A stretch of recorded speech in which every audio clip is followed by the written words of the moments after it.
Hello friends, आप सभी का हमारे YouTube channel simply study with कवि में स्वागत है। आज हम HELT 2024 के लिए विज्ञान के बहुत ही महत्वपूर्ण प्रश्नों का MCQ कराने जा रहे हैं। कृपया वीडियो के अंत तक जरूर बने रहें और एग्ज़ाम दिलाने जाने से पहले हमारे वीडियो को ज़रूर देख लीजिएगा। चलिए आगे प्रश्न की ओर बढ़ते हैं। पहला प्रश्न देखते हैं। आदि जीवों की विशेषताओं के विषय में जैसा कि जीवन के अजैविक उद्भव के बारे में विचार जाता है, क्या बात गलत है? ए, वे अपने परिवेश से अंशतः पृथक हो चुके थे। बी, वे एक आंतरिक पर्यावरण बनाए रख सकते थे। सी, वे जनन कर सकने योग्य हो गए थे। डी, वे अपने परिवेश से अणु संयोजनों को पृथक कर सकते थे। तो इसका सही आंसर हो जाएगा ऑप्शन सी, वे जनन कर सकने योग्य हो गए थे। ये क्या है? ये बात गलत है। आगे बढ़ते हैं। अजीवात जीवोत्पत्ति का क्या अर्थ है? ए, जीवन अजीवित पदार्थों से उत्पन्न हुआ है। बी, जीवित पदार्थों से जीवन उत्पन्न हुआ है। सी, वायरस एवं सूक्ष्म जीवों की उत्पत्ति। डी, उपर्युक्त में से कोई नहीं। तो इसका सही आंसर हो जाएगा ऑप्शन ए, जीवन अजीवित पदार्थों से उत्पन्न हुआ है। आगे बढ़ते हैं। कोज़रवेट्स को प्रयोग द्वारा उत्पन्न किया। ए, यूरे तथा मिलर ने। बी, जैकब तथा मोनार्ड ने। सी, फिशर तथा हेक्सले ने। डी, सिडनी फोक्स तथा ओपेरिन ने। तो इसका सही आंसर है ऑप्शन डी, सिडनी फोक्स तथा ओपेरिन दोनों ने। चलो आगे देखते हैं। वह वैज्ञानिक जिसने प्रयोग द्वारा अमीनो अम्लों की उत्पत्ति करके सिद्ध किया कि अमीनो अम्लों का संश्लेषण प्रारंभिक समुद्र में हुआ। A, Sidney Fox. B, Oparin. C, Haldane. D, Stanley Miller. तो इसका सही आंसर है ऑप्शन डी, स्टेनले मिलर। आगे बढ़ते हैं। हॉट डाइल्यूट सूप किसके द्वारा दिया गया? A, Oparin. B, Haldane. C, Urey. D, उपयुक्त में से कोई नहीं। इसका सही आंसर है ऑप्शन डी, हेल्डेन के द्वारा। आगे देखते हैं।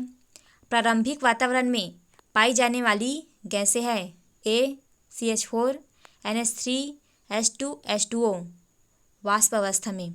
B, CH4, NH3, CO2, H2O। C, CH4, H2O, CO2। D, CH4O2, CO2।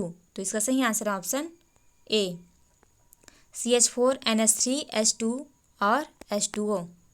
आगे बढ़ते हैं। स्टेनले मिलर के सर्वाधिक चर्चित प्रयोग जिसमें अमीनो अम्ल का संश्लेषण हुआ, वे विद्युत डिस्चार्ज किस मिश्रण में किया गया? ए, वाष्प, मीथेन, हाइड्रोजन तथा ammonia. B, methane, carbon dioxide, oxygen तथा hydrogen. C, ammonia, oxygen, hydrogen तथा जलवाष्प। डी, मीथेन, हाइड्रोजन, नाइट्रोजन तथा जलवाष्प। तो इसका सही आंसर हो जाएगा ऑप्शन ए, वाष्प, मीथेन, हाइड्रोजन तथा अमोनिया। आगे बढ़ते हैं। निम्नलिखित में से कौन सा कथन सही है? ए, डार्विनियम की विभिन्नताएं कम तथा दिशाहीन थी। बी, अनुकूलन योग्यता का अंतिम परिणाम है जो प्रकृति द्वारा चयन कर अपनाए जाते हैं। सी, सभी स्तनधारियों में सिवाय ऊंट और व्हेल के 7 सर्वाइकल वर्टिब्री पाई जाती है। डी, उत्परिवर्तन अचानक और दिशात्मक होते हैं। तो इसका सही आंसर हो जाएगा ऑप्शन बी। आगे बढ़ते हैं। जीवन उत्पत्ति के समय प्रारंभिक वातावरण में निम्न में से कौन सी गैस प्रमुखतः स्वतंत्र नहीं थी? A, oxygen. B, methane. C, hydrogen. D, ammonia. तो इसका सही आंसर है ऑप्शन ए, ऑक्सीजन। आगे बढ़ते हैं। पृथ्वी पर जीवन की उत्पत्ति के दौरान उत्पन्न हुए रासायनिक पदार्थों के विकास का सही क्रम है। ए, जल, अमीनो अम्ल, न्यूक्लिक अम्ल एवं एंजाइम। बी, ग्लूकोज, अमीनो अम्ल, न्यूक्लिक अम्ल एवं प्रोटीन। सी, अमीनो अम्ल, अमोनियम फॉस्फेट एवं न्यूक्लिक अम्ल। डी, अमोनिया, अमीनो अम्ल, प्रोटीन एवं न्यूक्लिक अम्ल। तो इसका सही आंसर हो जाएगा ऑप्शन ए। पहले किसका विकास हुआ? जल, उसके बाद अमीनो अम्ल, उसके बाद न्यूक्लिक अम्ल एवं उसके बाद एंजाइम का। आगे बढ़ते हैं। प्रलयवाद के सिद्धांत का समर्थन किसने किया? लुई पास्चर ने, ए आई ओपेरिन ने, सी क्यूवियर ने, डी हेल्डेन ने। तो इसका सही आंसर है ऑप्शन सी, क्यूवियर ने। आगे बढ़ते हैं। यूरे व मिलर के प्रयोग में विद्युत डिस्चार्ज में बनने वाले जटिल यौगिक NH3CH4H2O थे। इनमें कौन सा कॉम्प्लेक्स बना? अम्लराज, H2SO4, HCN, अमीनो अम्ल। तो इसका सही आंसर हो जाएगा ऑप्शन डी, अमीनो अम्ल। फ्रेंड्स, आप लोगों को हमारी वीडियो पसंद आ रही हो तो हमारे यूट्यूब चैनल को सब्सक्राइब करें और हमें सपोर्ट करें ताकि हम ऐसे ही अच्छे वीडियो आप लोगों को प्रोवाइड कर सकें। चलिए आगे प्रश्न की ओर बढ़ते हैं। रासायनिक उत्विकास का विचार आधारित है? ए, रसायनों के क्रिस्टलीकरण पर, बी, अत्यधिक ऊष्मा में पानी, हवा तथा मिट्टी के परस्पर संबंधों पर, सी, रसायनों पर सौर विकिरणों का प्रभाव, डी, उचित वातावरण स्थितियों के अंतर्गत रसायनों के संयोजन से जीवन की उत्पत्ति पर। तो इसका सही आंसर है ऑप्शन बी, अत्यधिक ऊष्मा में पानी, हवा तथा मिट्टी के परस्पर संबंधों पर। आगे बढ़ते हैं। इनमें से कौन सा एक अमीनो अम्ल मिलर के प्रयोग में संश्लेषित नहीं हुआ था? ए, ग्लूटामिक अम्ल, बी, एलानीन अम्ल, सी, ग्लाइसिन अम्ल, डी, एस्पार्टिक अम्ल। तो इसका सही आंसर है ऑप्शन ए, ग्लूटामिक अम्ल। आगे बढ़ते हैं। पुनरावृत्ति का सिद्धांत जो फाइलोजेनी में ऑटोजेनी की पुनरावृत्ति की व्याख्या करता है, इसका प्रतिपादन किया था? ए, लैमार्क ने, बी, हिकल ने, सी, डार्विन ने, डी, रॉबर्ट हुक ने। तो इसका सही आंसर है ऑप्शन बी, हिकल ने। आगे बढ़ते हैं। विकास की इकाई अब किसे माना जाता है? ए, समुदाय को, बी, वंश को, सी, ऑर्डर को, डी, जाति को। तो इसका सही आंसर हो जाएगा ऑप्शन ए, समुदाय को। आगे बढ़ते हैं।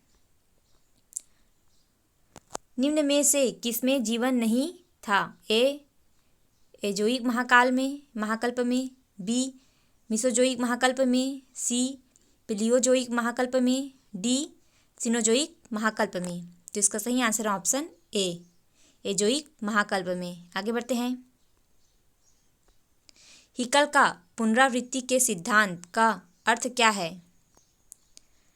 सभी जीवों का जीवन अंडे से प्रारंभ होता है। बी, एक जंतु का जीवन चक्र उसके जैव विकास के क्रम को प्रदर्शित करता है। सी, एक जंतु की संततियाँ अपने माता पिता के समान होती है। डी, शारीरिक भाग एक बार नष्ट होने के पश्चात पुनः निर्मित हो जाते हैं। तो इसका सही आंसर हो जाएगा ऑप्शन बी, एक जंतु का जीवन चक्र उसके जैव विकास के क्रम को प्रदर्शित करता है। आगे बढ़ते हैं। कभी कभी होने वाले म्यूटेशन को विकास का एक महत्वपूर्ण कारण माना जाता है क्योंकि ये स्थायी होते हैं। बी, जीवों में नई विभिन्नताएं उत्पन्न करते हैं। सी, इसके कारण जीवों की मृत्यु हो जाती है। डी, इनमें से कोई नहीं। तो इसका सही आंसर है ऑप्शन बी। आगे बढ़ते हैं। जेनेटिक स्पीसीज कॉन्सेप्ट दी गई थी? ए, लेमार्क द्वारा, बी, लोटसी द्वारा, सी, अर्नेस्ट मेयर द्वारा, डी, लिनियस द्वारा। तो इसका सही आंसर है ऑप्शन बी, लोटसी द्वारा। आगे बढ़ते हैं। व्यक्ति वृत्ति जाति वृत्ति को दोहराती है की संक्षिप्त परिभाषा है? डार्विनिज्म की, उत्परिवर्तन सिद्धांत की, बी, सी, बायोजेनेटिक नियम की, डी, एबायोजेनेसिस की। तो इसका सही आंसर है ऑप्शन सी। आगे बढ़ते हैं। भौगोलिक पृथक्करण का एक महत्वपूर्ण परिणाम कौन सा है? पृथक जंतु जगत में कोई परिवर्तन नहीं, जातिकरण बचाव, सी, जनन पृथक्करण द्वारा जातिकरण, डी, नई जाति का अचानक बनना। तो इसका सही आंसर हो जाएगा ऑप्शन सी, जनन पृथक्करण द्वारा जातिकरण। आगे बढ़ते हैं। निम्न में से कौन सी भिन्नताएं अस्थायी है एवं पहली या अगली पीढ़ी के साथ भिन्नताएं उत्पन्न नहीं करती। ए आनुवंशिक भिन्नताएं, बी असतत भिन्नताएं, सी वातावरणीय भिन्नताएं, डी इनमें से कोई नहीं। तो इसका सही आंसर है ऑप्शन सी, वातावरणीय भिन्नताएं। आगे बढ़ते हैं। निम्नलिखित में से कौन सा समवृत्ति अंग नहीं है? ए चिड़ियों और तितलियों के पंख, बी ऑक्टोपस तथा स्तनधारियों की आंखें, सी बोगेविलिया का थॉर्न और कुकुरबिटा के टेंड्रिल, डी शकरकंद के ट्यूबरस जड़ें तथा आलू ट्यूबर तना। तो इसका सही आंसर हो जाएगा ऑप्शन डी। ये क्या है? समवृत्ति अंग नहीं है। समवृत्ति अंग किसे कहते हैं? समवृत्ति अंग वे अंग होते हैं जिसकी उत्पत्ति क्या होती है? अलग अलग होती है लेकिन कार्य एक समान होता है। देखिए यहाँ चिड़िया और तितली के पंख, ये क्या है? समवृत्ति अंग है। चिड़ियों के पंख की उत्पत्ति कैसी होती है? उसके अग्रपाश से। तितलियों के पंख की उसकी त्वचा से। तो क्या होता है? समवृत्ति अंग में उसकी उत्पत्ति अलग अलग होती है लेकिन क्या होता है? कार्य एक समान होता है। चिड़िया और तितली के पंख के क्या कार्य होते हैं? उड़ने के। चलिए आगे देखते हैं। किस काल में उभयचर प्रभावी थे? कार्बोनिफेरस में, बी सिल्यूरियन, सी आर्डोविशियन, डी कैम्ब्रियन, डी जुरेसिक। तो इसका सही आंसर हो जाएगा ऑप्शन ए, कार्बोनिफेरस। आगे बढ़ते हैं। निम्न में से कौन सा महाकल्प पहले आता है? ए सिनोजोइक महाकल्प, बी मिसोजोइक, सी पेलोजोइक, डी प्रीकैम्बियन। तो इसका सही आंसर है ऑप्शन सी। आगे बढ़ते हैं। मिसोजोइक एरा के अंत में बड़े पैमाने पर जंतुओं का अंत किस कारण से हुआ था? ए कॉन्टिनेंटल ड्रिफ्ट के कारण, बी पृथ्वी पर उल्कापिंड की टक्कर से, सी बड़े पैमाने पर बर्फबारी से, डी पृथ्वी का ऑर्बिट बदल जाने के कारण। तो इसका सही आंसर है ऑप्शन बी, पृथ्वी पर उल्कापिंड के टक्कर से। आगे बढ़ते हैं। निम्नलिखित में से कौन से समवृत्ति अंग है? समवृत्ति अंग मैं बता चुकी हूँ, जिसकी उत्पत्ति क्या हो? अलग अलग हो लेकिन कार्य समान हो। ए संरचनात्मक समानता वाले, बी संरचनात्मक एवं कार्यात्मक समानता वाले, सी कार्यात्मक रूप से समान, डी सामान्यतः अक्रियाशील। तो इसका मैं बता चुकी थी कि क्या उत्पत्ति अलग अलग हो लेकिन कार्य समान हो। तो इस प्रकार इसका सही आंसर हो जाएगा ऑप्शन सी, कार्यात्मक रूप से समान। आगे बढ़ते हैं। विकास जिसमें अलग अलग जीन इकोलॉजी की दो प्रजातियां अनुकूलनों के कारण एक दूसरे से अत्यधिक समानता प्रदर्शित करती है कहलाता है? ए समानांतर उद्विकास, बी प्रतिगामी उद्विकास, सी प्रगामी उद्विकास, डी अभिसारी उद्विकास। तो इसका सही आंसर है ऑप्शन डी, अभिसारी उद्विकास। आगे बढ़ते हैं। निम्नलिखित में से कौन सी प्रीजायोगेटिक पृथक्करण क्रिया नहीं है? ए भौगोलिक पृथक्करण, बी पारिस्थितिक पृथक्करण, सी मौसमी पृथक्करण, डी हाइब्रिड स्टेरिलिटी। तो इसका सही आंसर है ऑप्शन डी, हाइब्रिड स्टेरिलिटी। आगे बढ़ते हैं। विकास की वह प्रक्रिया जिसमें नई प्रजाति बनती है और जीव अपने आप को वातावरण के अनुरूप ढालते हैं कहलाती है? एडेप्टिव रेडिएशन, बी एटाविज्म, सी रिवर्सन, डी जेनेटिक ड्रिफ्ट। तो इसका सही आंसर है ऑप्शन ए, एडेप्टिव रेडिएशन। आगे बढ़ते हैं। भिन्नताओं का प्रमुख कारण जो कि विकास के लिए मुख्य रूप से जिम्मेदार होता है? ए लैंगिक जनन, बी अर्धसूत्री विभाजन, सी उत्परिवर्तन, डी स्वतंत्र अभिवहन। तो इसका सही आंसर हो जाएगा ऑप्शन सी, उत्परिवर्तन। आगे बढ़ते हैं। निकट संबंधित जातियों जो कि लक्षणों में भिन्न होते हैं क्या प्रदर्शित करती है? ए अभिसारी विकास, बी अपसारी विकास, सी समानांतर विकास, डी इनमें से कोई नहीं। इसका सही आंसर हो जाएगा ऑप्शन सी, समानांतर विकास। आगे बढ़ते हैं। निम्न में से कौन विकास के लिए महत्वपूर्ण नहीं है? ए उत्परिवर्तन, बी पुनर्संयोजन, C genetic drift, D somatic variation. तो इसका सही आंसर है ऑप्शन डी, सोमेटिक वेरिएशन। आगे बढ़ते हैं।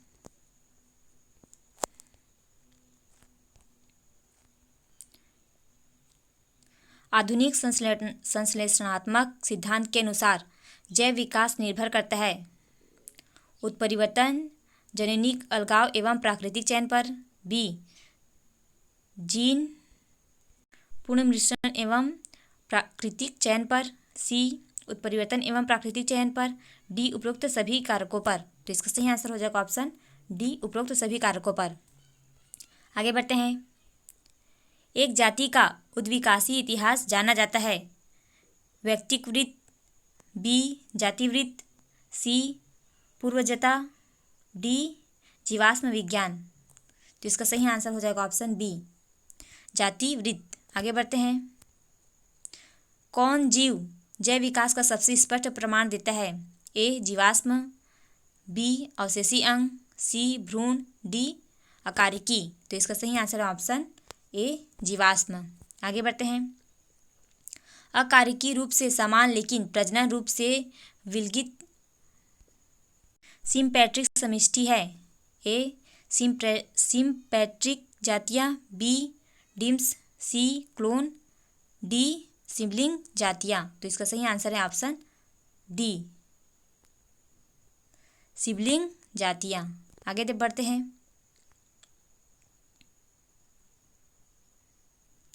हार्डी-वेनबर्ग संतुलन में अदिशात्मक परिवर्तन है जीन प्रवाह, बी उत्परिवर्तन, सी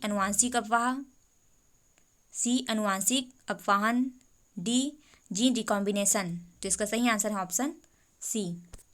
चलिए आगे बढ़ते हैं। पूर्व होमिनिडस की उत्पत्ति 4 मिलियन वर्ष पूर्व हुई, जो ए होमो इरेक्टस, बी नेअंडरथल व्यक्ति, सी क्रो-मैग्नोन व्यक्ति, डी एस्ट्रालोपिथेक्स। तो इसका सही आंसर है ऑप्शन डी। आगे बढ़ते हैं। अगर जनसंख्या के लक्षण में कुछ गुण औसत व मध्य है तो किसके समान पाया जाएगा? ए एक आकार का वक्र, बी सामान्य वितरण, सी एक तिरछा वक्र, डी एक बाइमॉडल वितरण। तो इसका सही आंसर है ऑप्शन बी सामान्य वितरण। आगे बढ़ते हैं। नियो डार्विनियंस का डार्विनिज्म के सिद्धांत में मुख्य अंशदान क्या है? ए विभिन्नता के उद्गम, बी प्राकृतिक चयन की व्याख्या, सी स्पीसीज निर्माण की व्याख्या, डी आइसोलेशन की व्याख्या। तो इसका सही आंसर है ऑप्शन ए विभिन्नता के उद्गम। आगे बढ़ते हैं। इनमें से कौन सा सिद्धांत विकास को जीन आवृत्ति परिवर्तन के कारण मानते हैं? A non Lamarckism, B non Darwinism, C संश्लेषणात्मक सिद्धांत, डी डार्विनिज्म। तो इसका सही आंसर है ऑप्शन सी संश्लेषणात्मक सिद्धांत। पेरिपेटस संयोजक कड़ी है। ए सिलेंट्रेटा और पोरीफेरा के मध्य, बी टिनोफेरा तथा प्लेटीहेल्मिन्थेस के मध्य, सी मोलस्का और इकाइनोडर्मेटा के मध्य, डी एनेलिडा और आर्थ्रोपोडा के बीच। तो इसका सही आंसर है ऑप्शन डी एनेलिडा और आर्थ्रोपोडा के बीच। आगे बढ़ते हैं। इंग्लैंड में औद्योगिकीकरण के समय काले रंग के पैडर्स माथ भूरे रंग वाले मॉस से अधिक संख्या में उत्पन्न हो गए। यह उदाहरण है? ए काले वातावरण में उपार्जित गहरे रंग के गुण की उत्तरजीविता, बी गहरे रंग वाले मौत का प्राकृतिक चयन, सी कम रोशनी में गहरे रंग का विकास होना, डी रक्षात्मक सादृश्यता। तो इसका सही आंसर हो जाएगा ऑप्शन बी। आगे बढ़ते हैं।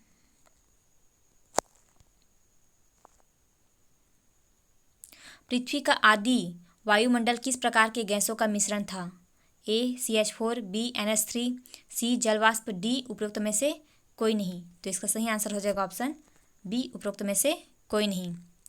आगे देखते हैं। स्वतः उत्परिवर्तन का विचार सर्वप्रथम किस वैज्ञानिक ने अस्वीकार किया? A L Pasteur, B